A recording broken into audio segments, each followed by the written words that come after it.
귀한 찬양 감사합니다. 우리 옆에 분들과 인사 한번 하겠습니다. 하나님께서 은혜 주시기를 원합니다. 목회를 하기 전에 한 가지 중요한 질문이 제 안에 있었습니다. 그것은 신앙생활을 열심히 하는 성도의 기도가 왜 잘 응답되지 않느냐 하는 것이었습니다. 특히 오늘처럼 아침 1부부터 5부까지 주일 예배 다 들으시고 오후 5시에 이렇게 찬양 예배까지 들으시는 성도님들은 그 이유가 어떠하든지 간에 믿음이 아주 좋으신 분들입니다. 아멘이십니까? 아멘 하셨습니다. 자, 그럼 이렇게 좋은 믿음을 가진 성도님들이라면 하나님께서 많이 예뻐해 주실 테니 여러분이 하는 일들은 다 잘 되고 여러분의 자녀들은 다 형통하며 여러분이 하는 모든 기도는 다 응답이 돼서 아무런 문제와 걱정이 없으시죠? 그래서 여기 오신 거 아닙니까? 아멘이십니까? 아까보다 좀 작아지셨네요. 믿음이 금세 떨어지셨나 봅니다. 이게 제 안에 있던 질문이었습니다. 심지어 교회에서 신앙생활을 열심히 하지 않는 성도가 오히려 기도가 잘 응답되고 인생이 잘 풀리는 것처럼 보이기도 했습니다. 그래서 하나님께 물었습니다. 하나님, 왜 도대체 열심히 하는 성도의 기도는 잘 안 들어주시고 저렇게 열심히 하지도 않는 성도의 기도는 잘 들어주십니까? 좀 반대로 하시면 안 되겠습니까? 라고 하소연했습니다. 자, 그런데 이랬던 제 생각이 어느 날부터 완전히 달라졌습니다. 심지어 이제는 신앙생활을 열심히 하면 할수록 내 뜻대로 되지 않는 게 더 좋다는 믿음까지 생겼습니다. 이유가 무엇인가? 한 가지입니다. 하나님은 내가 원하는 것을 주시는 분이 아니라 나에게 가장 좋은 것을 주시는 분임을 깨달았기 때문입니다. 우리 마태복음 7장 11절 말씀 같이 읽어보겠습니다. 너희가 악한 자라도 좋은 것으로 자식에게 줄 줄 알거든 하물며 하늘에 계신 너희 아버지께서 구하는 자에게 좋은 것으로 주시지 않겠느냐. 자, 이 말은 이런 뜻입니다. 오늘날 내가 열심히 기도해도 내가 원하는 대로 그 인생이 풀리지 않는 이유는 하나님께서 나를 미워하고 싫어해서가 아니라 나에게 가장 좋은 것을 주시기 위해서라는 겁니다. 따라서 오늘날 내 뜻대로 기도가 응답되지 않는 것은 하나님께서 내 삶에 주시는 가장 큰 은혜이고 응답이며 축복인 것입니다. 자, 그렇다면 하나님께서 내 뜻을 막으실 때 내 삶에 어떠한 가장 좋은 은혜를 주시는가? 오늘 이 질문에 대한 답을 본문에서 찾고자 합니다. 오늘 본문은 우리가 잘 아는 사도 바울의 이야기입니다. 사도 바울이 1차 전도 여행을 마쳤습니다. 1차 전도 여행의 무대는 이 당시 소아시아로 불리던 오늘날의 튀르키예 또는 터키의 서쪽 끝입니다. 여기서 바울이 수많은 역사와 기적을 체험했습니다. 자, 그래서 이 다음 2차 전도 여행 때도 1차 때 갔던 소아시아로 가서 복음을 전하기로 계획합니다. 자, 그런데 여기서 문제가 생겨요. 6절에 보면 성령이 아시아에서 말씀을 전하지 못하게 하시거늘. 자, 아시아에 가려고 했는데 1차 때 갔던 곳 누가 못 전하게 하셨습니까? 성령이. 그러니까 바울 입장에서 황당한 거예요. 1차 전도 여행 때 여기 아시아, 소아시아거든요. 가서 사역 잘했습니다. 좋았습니다. 다시 가겠다고 하는데 성령님이 막으시는 거예요. 그래서 사도 바울이 이후에 무시아에서 또 한 번 소아시아의 비두니아로 가려고 합니다. 자, 그런데 이번에도 또 한 번 난관에 부딪힙니다. 우리 7절 한번 같이 보겠습니다. 무시아 앞에 이르러 비두니아로 가고자 애쓰되 예수의 영이 허락하지 아니하신지라. 자, 이번에는 누가 허락하지 않으셨어요? 예수의 영이.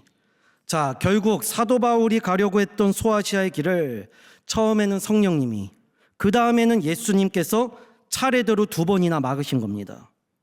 자, 그렇다면 사도 바울은 어디로 갔는가? 그 다음 9절에 보면 바울이 환상을 보고 마게도냐로 갑니다. 마게도냐는 이 당시 유럽의 첫 관문이라고 불리는 빌립보, 데살로니가, 고린도와 아덴을 중심으로 하는 오늘날의 그리스입니다. 그러니까 한마디로 사도 바울이 원했던 뜻은 막히고 그가 한 번도 생각해 보지 않고 경험해 보지 않은 길을 걷게 하신 겁니다. 자, 그렇다면 하나님은 왜 사도 바울의 뜻을 막고 다른 길로 인도하셨는가? 즉, 하나님은 사도 바울에게 어떠한 가장 좋은 은혜를 주셨는가 하는 것입니다. 자, 여기에 대해서 오늘 본문은 그 이유를 세 가지로 말씀합니다. 첫째는 나에게 가장 필요한 예비된 사람을 만나는 은혜를 주시기 위해서입니다. 우리 10절의 말씀 다 함께 읽겠습니다.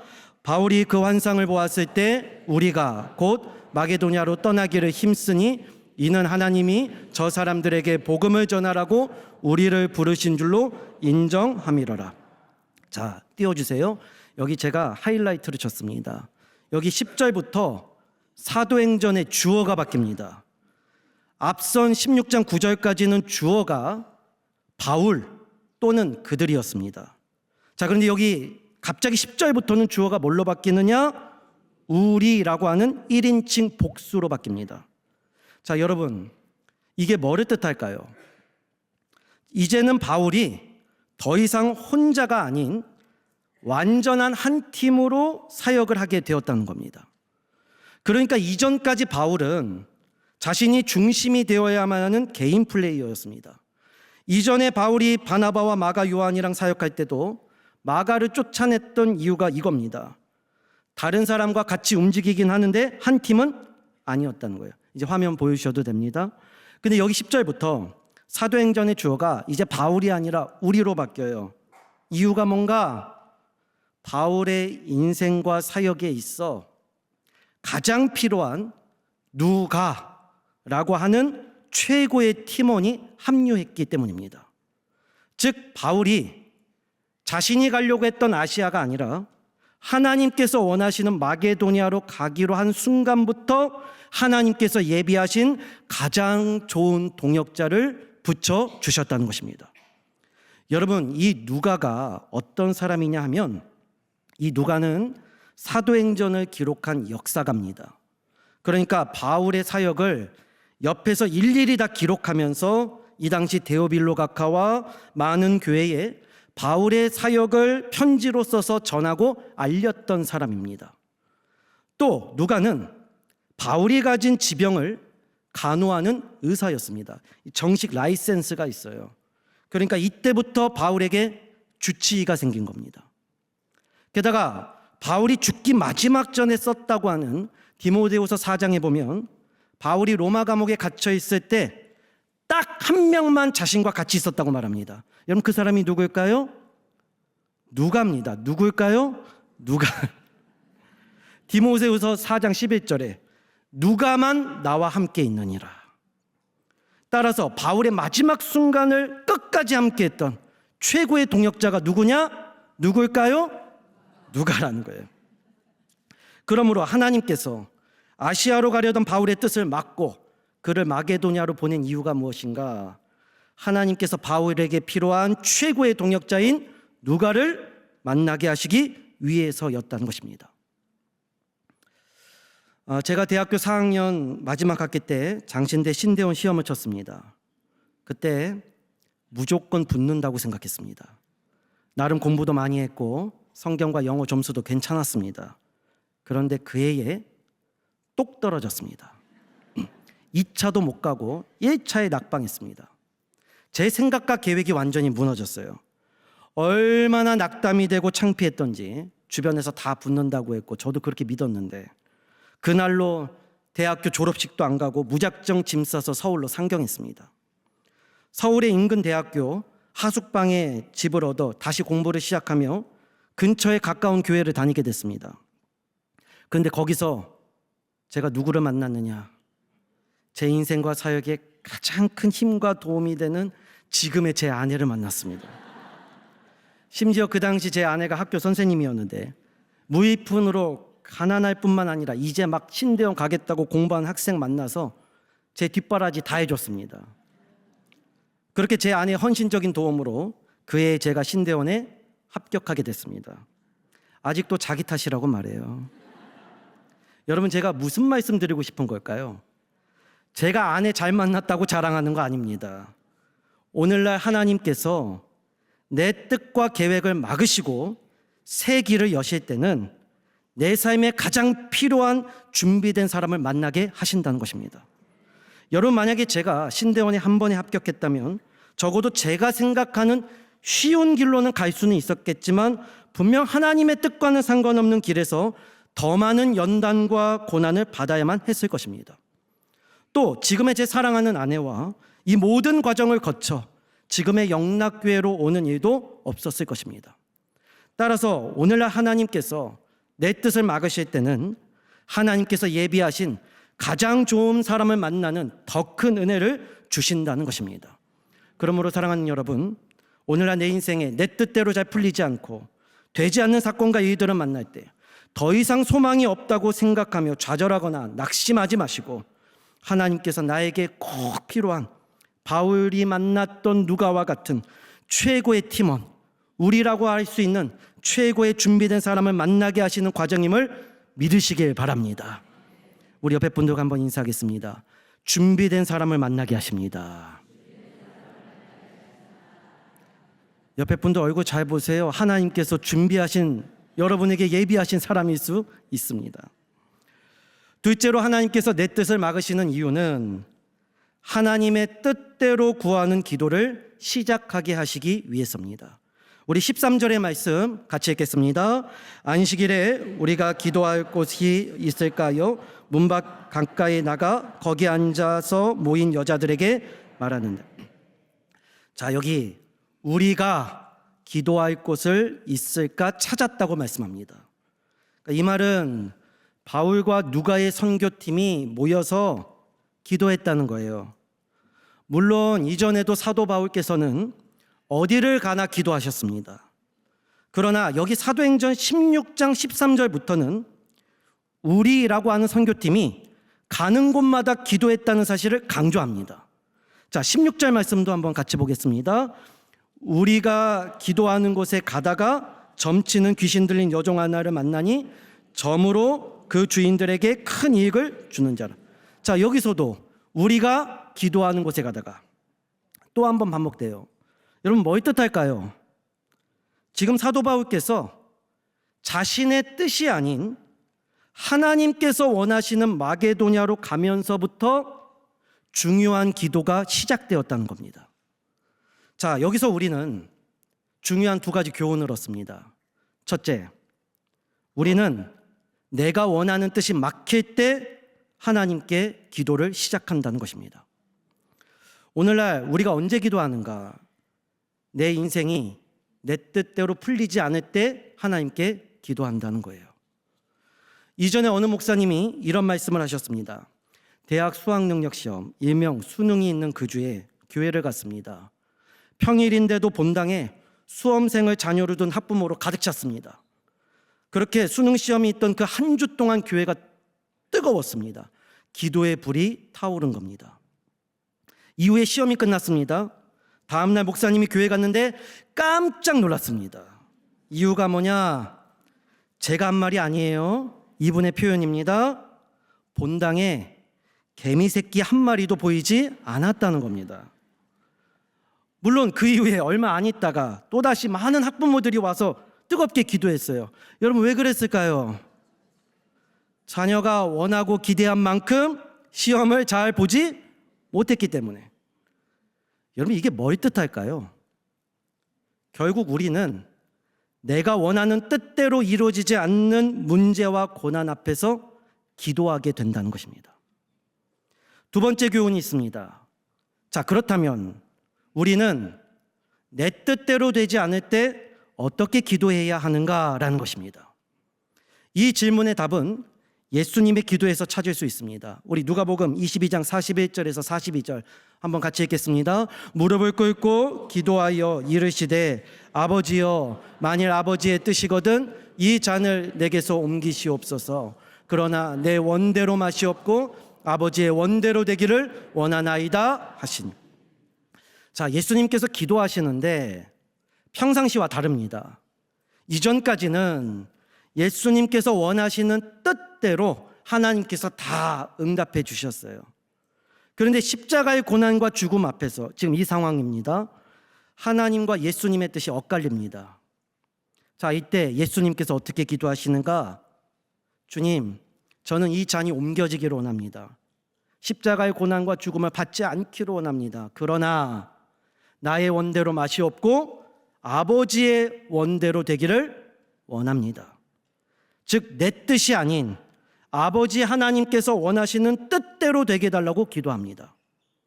여러분, 이것이 내 뜻과 다른 상황 속에서 하나님께서 저와 여러분에게 원하시는 기도입니다.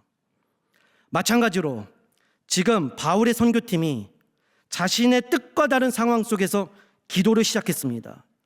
여러분, 어떤 기도했을까요? 이렇게 기도했을 겁니다. 하나님, 우리는 갈 길을 알지 못합니다. 또 아무리 계획하여도 그것을 이룰 힘과 능력이 우리에게 없습니다. 그러니 주님, 우리 팀에게 가야 할 길을 알려주시고 모든 상황 속에서 우리의 뜻이 아닌 하나님의 뜻을 이루어 주시옵소서. 이렇게 예수님처럼 하나님의 뜻을 구하는 기도를 시작했다는 것입니다. 따라서 오늘날 하나님께서 저와 여러분의 인생에서 우리의 뜻을 막으시는 이유가 무엇인가?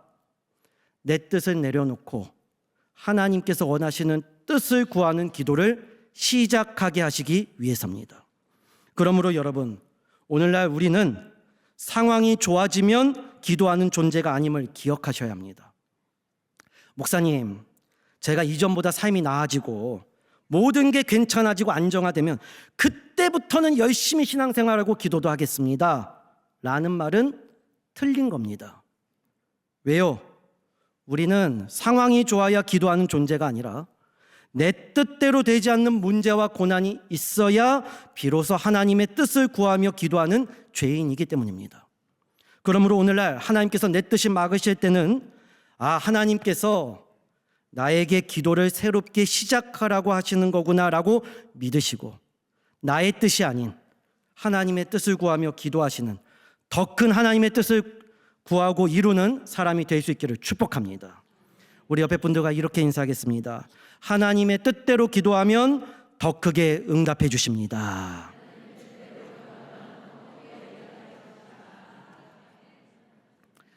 마지막입니다.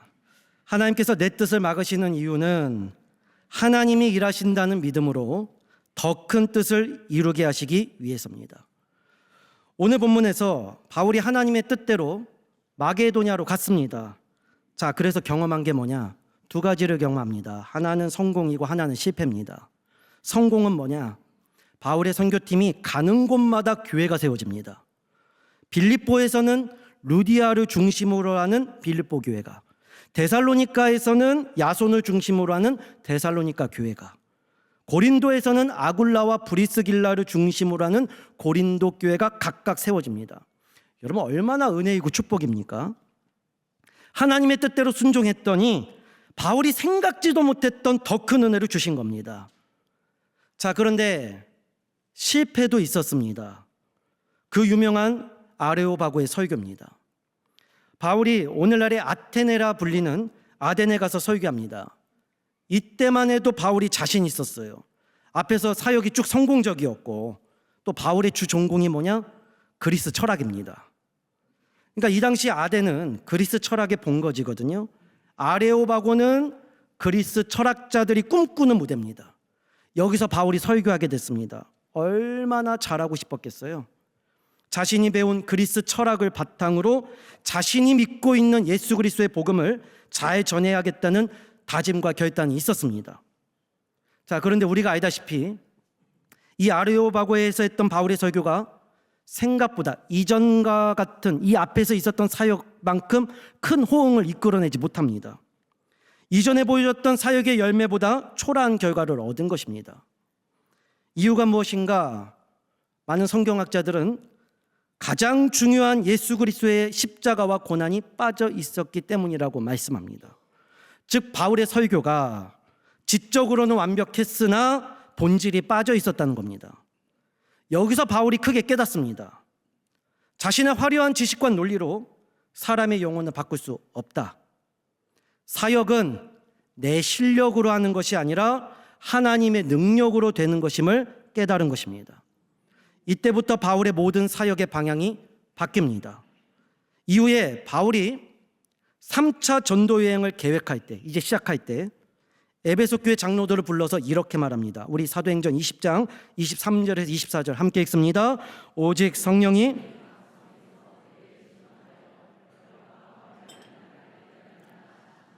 내가 달려갈 길가 주 예수께 받은 사명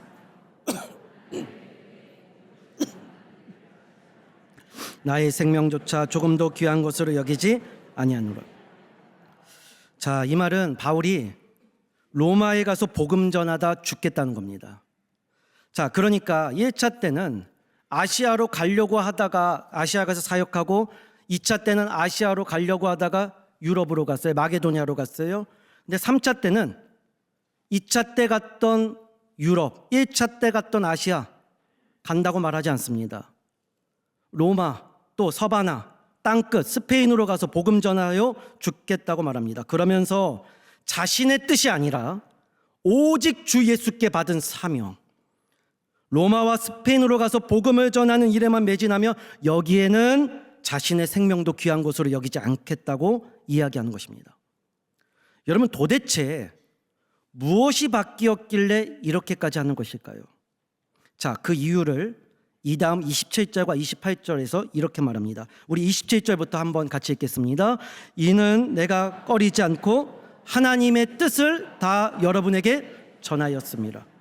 자, 바울이 이렇게 말합니다. 나는 하나님의 뜻을 여러분에게 다 전하였다. 무슨 말일까요? 2차 전도 여행 때 유럽으로 갔던 그 모든, 자신은 아시아가 아닌 마게도니아로 가게 하신 그 하나님의 뜻을 다 이루었다는 겁니다. 자, 그렇다면 바울이 깨달은, 바울이 알게 된 하나님의 뜻은 무엇인가? 자, 28절 같이 읽겠습니다. 여러분은 자기를 위하여 또는 온 양떼를 위하여 삼가라. 성령이 그들 가운데서 여러분을 감독자로 삼고 하나님이 자기 피로 사신 교회를 보살피게 하셨느니라. 자, 여러분, 여기 마지막 절이 중요합니다. 바울이 깨달은 하나님의 뜻이 있습니다. 그 뜻이 뭔가? 하나님이 자기 피로 사신 교회를 보살피게 하셨느니라. 즉, 내가 아니라 하나님께서 하나님의 교회를 세우시며 보살피신다는 것입니다. 바울이 자신의 뜻과 다른 마게도냐로 가서 깨달은 새로운 진리가 무엇인가? 모든 것은 내가 아니라 하나님께서 일하신다는, 믿음으로 순종하면 하나님께서 더 큰 은혜와 역사로 보살펴 주신다는 것입니다. 결국 바울이 깨달은 하나님의 뜻, 내가 아닌 하나님께서 하십니다. 하나님의 교회는 하나님께서 보살피십니다. 나는 하나님의 뜻대로 나아가겠습니다 라는 것입니다. 마지막으로 이 얘기만 하고 마치겠습니다. 최근에 저희 아버지가 대전에서 41년 동안 개척하여 목회하시다가 은퇴하셨습니다. 아들인 저도 은퇴 예배에 참석했습니다.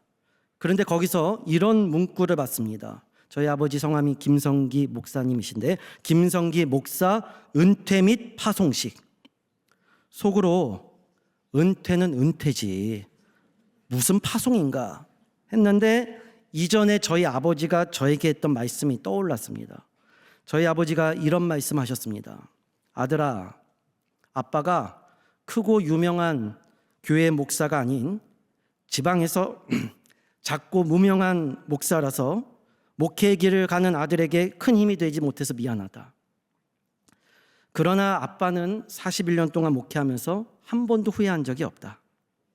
왜냐하면 목회를 해보니까 모든 것은 다 하나님께서 하시더라. 교회도 내가 노력한 것보다 더 크게 은혜 주시고 두 아들도 기도한 것 이상으로 목회자의 길을 인도하시니 내 인생과 사역의 모든 것은 하나님 덕분이더라.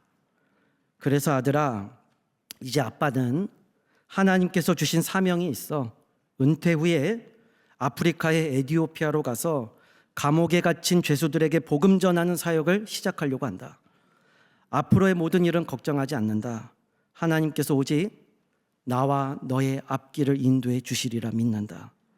그러니 아들아, 이제 너도 영락교회 부목사까지 됐으니 앞으로는 기도만 하지 말고 이제 아빠가 하려고 하는 이 에티오피아 교정사역 계좌로 후원을 하거라 하면서 친절하게 아들의 금전을 요구하셨습니다. 제가 저희 아버지의 은퇴와 파송식을 보면서 이런 생각했습니다. 내 생각과 계획과 소원이 막히는 그곳에서 더 큰 하나님의 역사가 시작된다. 사랑하는 성도 여러분, 오늘날 내가 원하는 뜻과 계획대로 내 삶이 흘러가지 않아서 막막하고 답답한 상황에 놓여 있다면 여러분, 그때가 하나님께서 여러분의 삶에 가장 크게 일하시는 시작이 되는 줄로 믿으시기 바랍니다. 하나님께서 저와 여러분의 삶에 우리가 생각한 것 이상으로 더 크고 좋은 길로 저와 여러분의 앞날을 열어 가실 줄로 믿습니다. 그러므로 사랑하는 우리 영락의 모든 성도 여러분, 오늘날 내 뜻과 계획대로 되지 않는 상황 속에서 오늘 우리에게 주신 이 말씀 그대로 하나님께서 나에게 준비된 귀한 사람들을 만나게 하시며 내 뜻이 아닌 하나님의 뜻을 구하는 더 깊은 기도로 나아가게 하시고 오직 내가 아니라 모든 것은 하나님께서 일하시고 보살핀다는 믿음으로 더 큰 하나님의 뜻을 이루는 이 놀라운 하나님의 역사와 은혜의 시작이 오늘 이 말씀을 듣는 사랑하는 영락의 모든 성도들의 삶 가운데 그대로 다 열매 맺고 이루어질 수 있기를 사랑하는 주 예수 그리스도의 이름으로 간절히 축원합니다. 기도하겠습니다. 사랑과 은혜 하나님 아버지, 우리는 갈 길을 알지 못합니다.